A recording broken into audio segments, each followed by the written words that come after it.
जून 1873 महात्मा ज्योतिराव फुलेंनी एक ग्रंथ प्रकाशित केला. नाव होतं गुलामगिरी. या पुस्तकात महात्मा फुलेंनी एक कठोर प्रश्न विचारला. जर काही लोक जन्मामुळे श्रेष्ठ ठरत असतील आणि काही लोकांना जन्मामुळे कनिष्ठ मानलं जात असेल तर ही समानता आहे की गुलामगिरी? गुलामगिरीमध्ये त्यांनी जात व्यवस्था, वर्ण व्यवस्था, धार्मिक वर्चस्व आणि शतकानुशतकांच्या सामाजिक शोषणावर टीका केली. या पुस्तकातून महात्मा फुलेंनी समाजाला आरसा दाखवण्याचा प्रयत्न केला.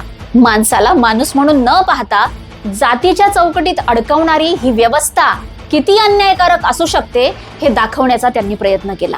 विशेष म्हणजे हा ग्रंथ अमेरिकेतील गुलाम मुक्ती चळवळीसाठी लढणाऱ्या लोकांना समर्पित करण्यात आला होता. 1873 मध्ये लिहिलेला हा ग्रंथ आजही एक प्रश्न विचारतो. समाज खरंच समानतेकडे चाललाय की अजूनही काही भिंती तशाच उभ्या आहेत? या पुस्तकात नेमकं काय आहे तर थोडक्यात आणि स्पष्टपणे समाजाला आरसा दाखवण्याचा प्रयत्न या पुस्तकात झाला आहे. आता एक प्रश्न तुमच्यासाठी, गुलामगिरी हे पुस्तक तुम्ही वाचलं आहे का?